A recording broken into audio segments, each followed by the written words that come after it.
One beautiful lamb's pluck. So we got our beautiful liver, nice and healthy, pair of lungs, a heart, the esophagus or windpipe. Yeah, we know where this is going. Haggis time. Not for the faint-hearted. Well, hello there my dear friends. Welcome back to the Scott Reed project. So today, dealing with that lamb's pluck, it's haggis time. So, what I've got in front of me then is 2 lamb's plucks, but only one came with a liver. So, like I explained, lamb's plucks, we got the lungs, the heart, and the liver. So what I'm going to be doing for mine is I'm going to use, obviously, the 1 lamb's liver I had, 2 hearts, 1 set of lungs, and a bit of the skirt there. I think that'll do me for what I've got there. I mean, you can put it all in by all means, but I'm just going to use that bit. So I've got my lamb's pluck. I've got half a pound of fine oatmeal. Now, I made a haggis video quite a few years back actually, and I couldn't get fine oatmeal, and to me I think that's what was missing from the recipe. So there you go, half a pound or 250 grams. I've got a pound of shredded beef, beef suet, put your teeth back in, about 500 grams, and then 2 onions, but there's 2, and a dinky one. Then we're just going to season it up with some salt and pepper and the stock from the cooking process, and then these beautiful beef runners from the brilliant Weshenfelder. So we're not going to hang about here. I want to get this rocking and rolling and in cooking. Okay, 1 receptacle. There's a creature in it. First thing we need to do then is cook off this offal. Just going to go through the lungs. Really hard, those lungs, all those bits inside, the valves, but I've trimmed away pretty much all the tough ones on the outside. Then just get your hearts cut through, just like that. Couldn't be easier. And we're going to get this into a nice pan.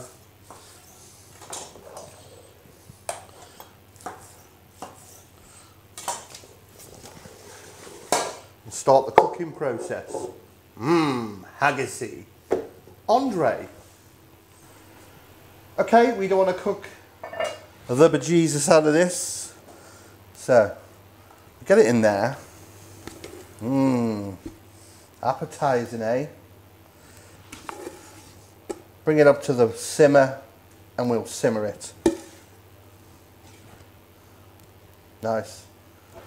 For 10 or 15 minutes, like anything we make, you know, the prawns, the faggots, it all starts with the 5th quarter, you know, the undesirable bits, the nasty bits. But what we make with it, a little bit of jiggery pokery, is beautiful, beautiful products. Right.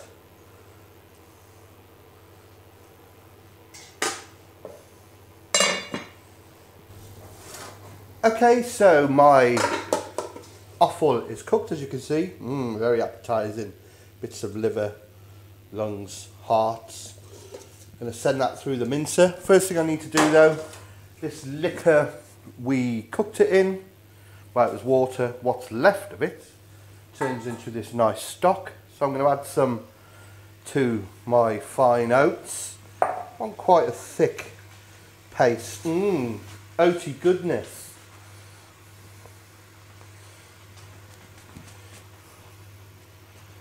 Lovely. Right, time to mince all my offal. Okay then, so I've minced the lung, liver and the heart. Those onions I've also minced on top, so I'm just going to give that a preliminary mix just to get it nice and incorporated to help it on its way.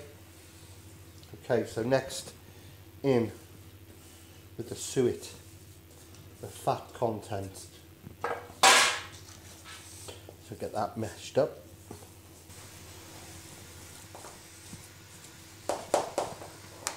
And in with the oats.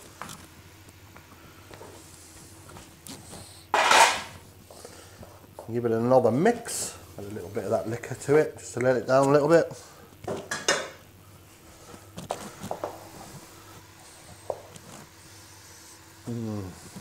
Smells of haggis.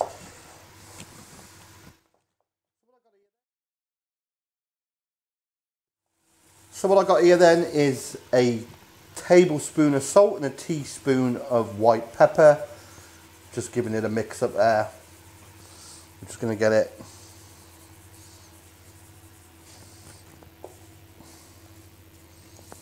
over our mix.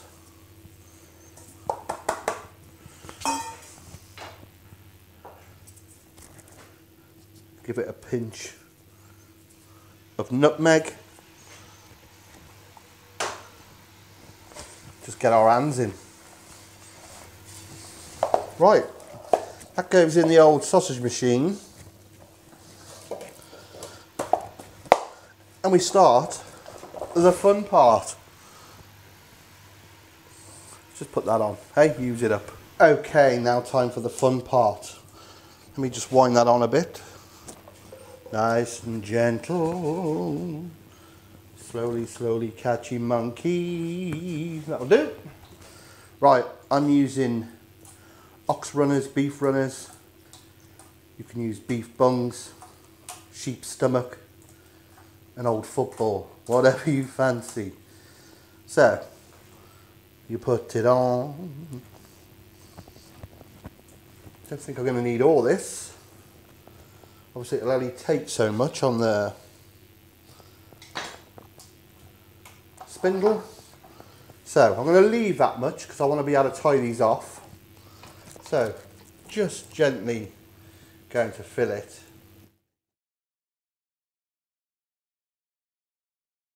So pipe that. That was a game.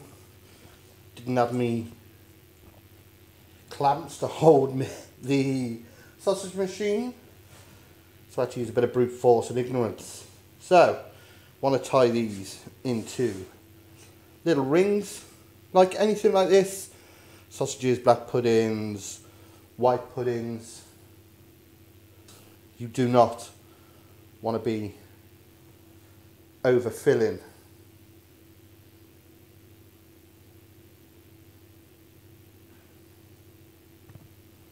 Nice and simple, tie them up like that. And now we can just manipulate it down to the size we want these beauties.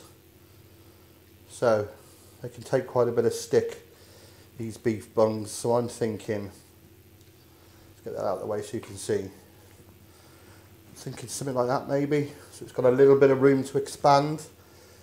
And then we just move that along. We tie that special knot. Yeah, I'm happy with that. So, tie a knot, round twice. That holds it there like that. Just tie it off. And then again, move this down here. Get that one tied off there.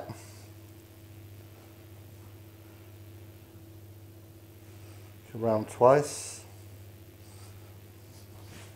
Then cut, then fold that bit of skin over, as you can see there. So this is like a double whammy.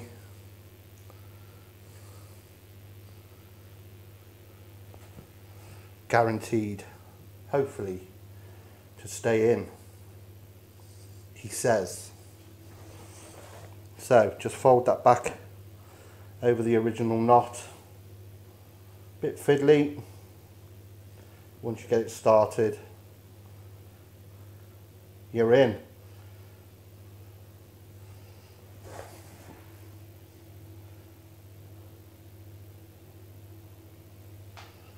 Okay, Haggai number 1. Right, let's tie these off. So have a look at these little beauties. There's a big one there for my mate. Sounds a bit dodgy.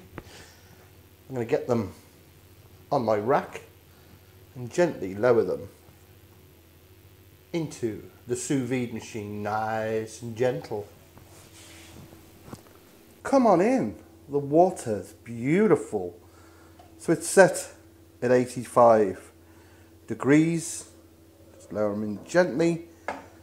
And I'm going to let them do their thing for 50 minutes. Just check the progress. They've been in 40 minutes. Smelling absolutely amazing. Not looking too bad at all.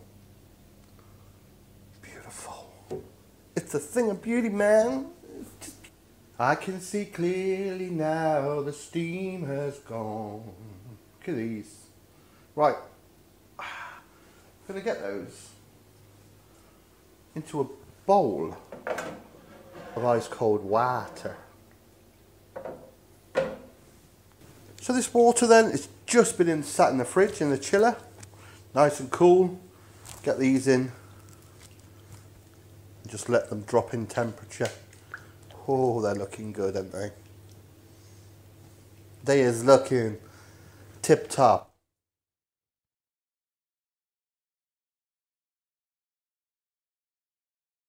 So I got my lovely cooked, finished haggis. Have a look at it. A widow's memory. So all we need to do is cook this. Really simple. You can do it in the microwave. A few minutes, or the classic way. Just wrap it in some foil, put it in a baking dish with a little bit of water in the bottom, cover it with some foil, and then get it into the oven, preheated, gas mark 6, 180 degrees for about 45 minutes, an hour. We'll check it after 45 minutes, but yeah. Just gotta let it do its thing. Okay, my friends, the moment of truth.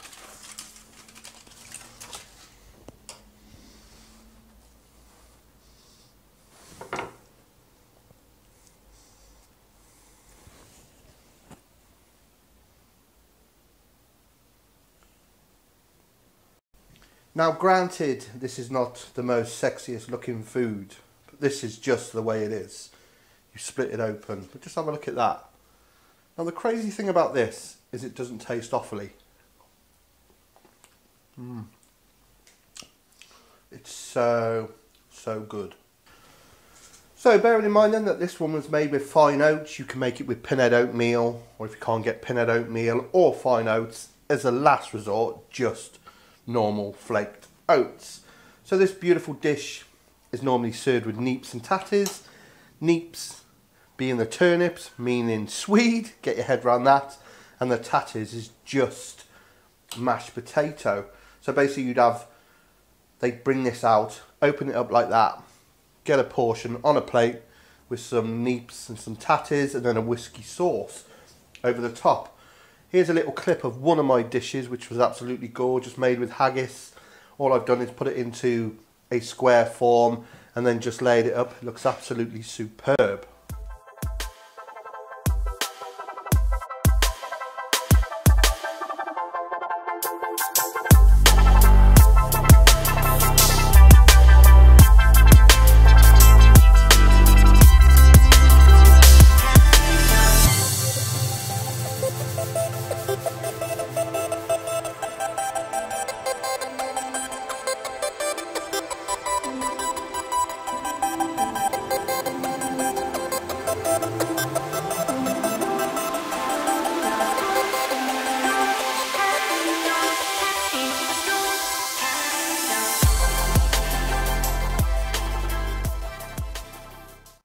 with that look.